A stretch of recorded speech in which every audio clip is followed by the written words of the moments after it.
I received a question where the questioner asks, can the thinking mind come to an end? Now, the thing is that this question can be answered in multiple ways. Either we can say, yes, it will come to an end, no, it will never come to an end, or we can just investigate as to what is happening. There is an observation taking place which informs you that thinking is happening and that thinking is leading to uncomfortable sensations in the body. And the primary defense of the separate self or the ego mind is that I must not feel these sensations. So the problem is basically with the sensations, because sensations trouble us. Now, sensations can acquire form of emotions. For example, jealousy, envy, malice, hatred, anxiety, sadness, anger, spite, resentment, or any other emotion that one can think of. But the root of that is the belief that I am separate from the rest. So we do not answer this question by saying, yes, the thinking mind will come to an end, or it will not come to an end, or it will happen this way or that way. The simple investigation is, who is asking the question? What is that entity that wants the thinking to stop? That wants the thinking to end, subside permanently? And why is that so important?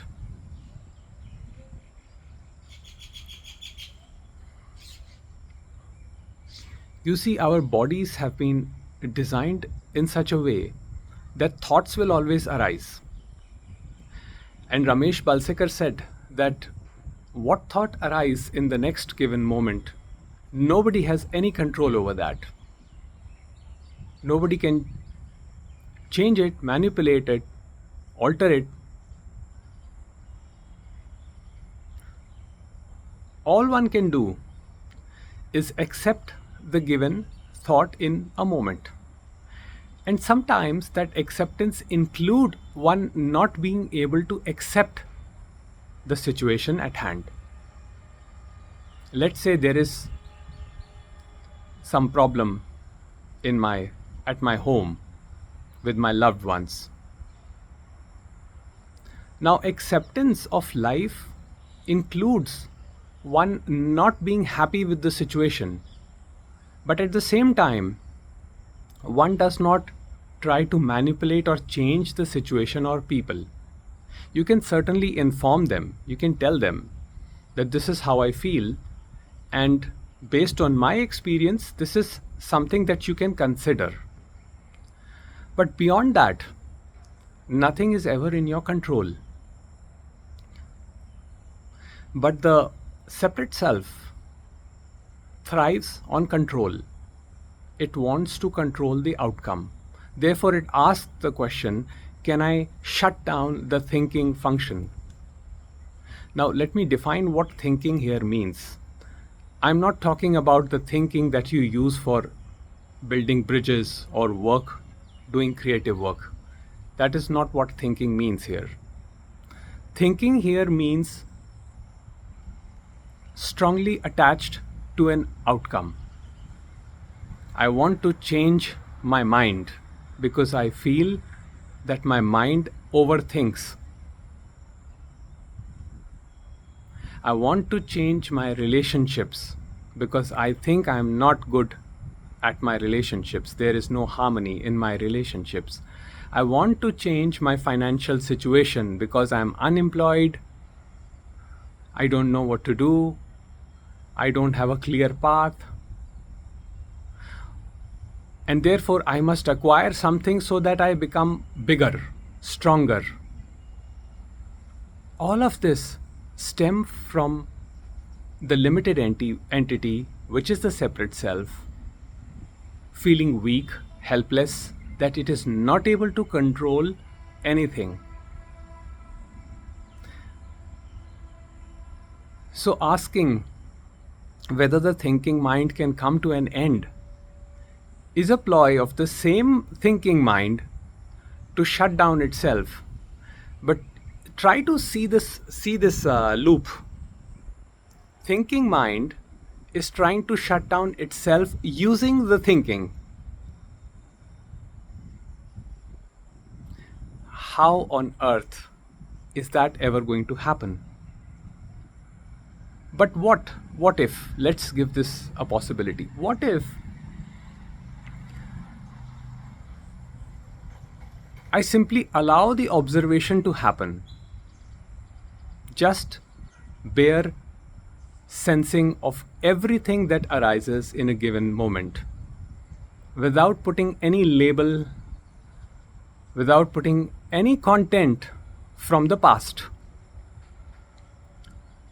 I simply watch without any movement and see if there is any reality to these thoughts and sensations and emotions. What you will find is that it is all empty. Every thought is empty. It lacks substance. It does not sustain. It comes, it plays, it creates a certain discomfort, which is basically our labeling, because there is no discomfort, it's only sensations. We label it as a positive or a negative sensation. And that is where the division happens. And where there is division, J. Krishnamurti said, there is conflict. So we are creating these divisions constantly in everything. We are creating these divisions in our relationships. We say, my relationships are good or bad. We create this division at our work. My work life is good or bad. Even we create these divisions for ourselves. I am a good human being or I am a bad human being.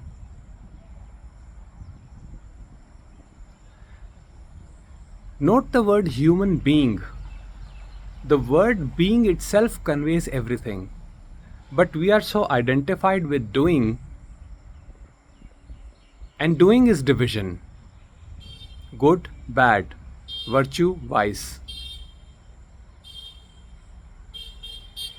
Moral, immoral. All morality comes from the societies, comes from conventions, cultures, which are created by human beings. Nature does not create morality. Nature does not respect morality. Source or God or whatever you want to call it does not care about your relationships. It does not care about any structure that you have created. It does not care if your mind blows up overthinking. It just does not care. That energy is not what you are. But you get identified with the thinking mind and you create a split division, a subject-object division. Subject being me and the object being thinking. You think that your thoughts are separate from you. And creating this division, you start fighting your mind. You say, how must I shut down the mind? But we never examine as to who is shutting down the mind. What exactly are we trying to shut down? Are we separate from the content? What is our relationship with that content? When the subject object drops, and it can be dropped at this instant, it does not require time. If you think that time is going to help you, and subsequently you will come to a deep understanding and the subject object relationship will be dissolved, you will find yourself even more conflicted. The existence of the belief of one being separate from everything else, one being a separate entity, is the cause of all divisions, is the cause of all conflicts, is the root of the thinking mind. So look at that root, observe it, and at some point, this personal observation transforms into an impersonal witnessing. And in that, every small and subtlest movement is observed. And in that, it becomes inconsequential whether the thinking is happening or not happening, because one is not perturbed. The peace remains as the anchor. One does not acquire peace. Peace is one's nature. And even the thinking mind arises from that peace. That peace is the vast ocean of bliss. It is the unconditional love. And that is where everything arises from. Mind gets attached to its own conditioning. It tries to reinforce its own patterns. If there is a pattern, let's say you are an angry person, you have a temper, and you get upset. Your first reaction is that I should not be upset. I should not be angry. And you create this division between you, the separate subject, being angry at something, an object. And that is where the root of your confusion lies. That is where the conflict lies, because you are not separate from the content of your consciousness.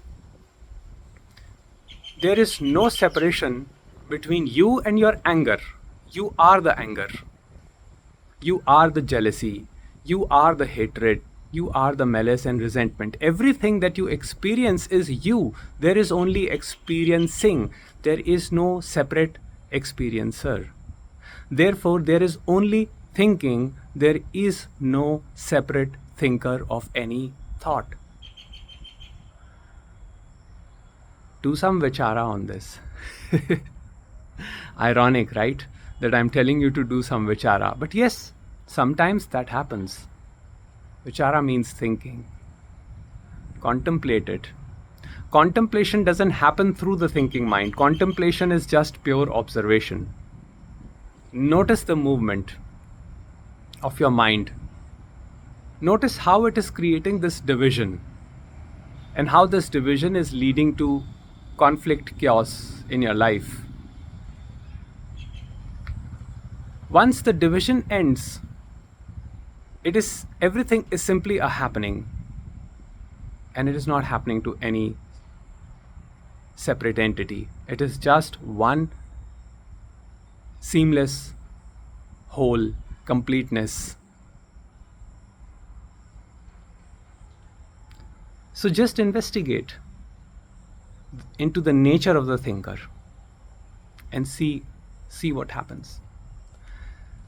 Thank you for supporting me on Patreon. My special thanks to Matthew this week for your Patreon support. It helps us. And if any of you wish to extend your support and help me with this project, well, it is not a project. It has become a part of my life now. So any of you who wish to help can do so by becoming a paid member on this Patreon. But even if you can't, that's also fine. You will always receive love from me, irrespective. So take care, have a nice day. Peace to all of you.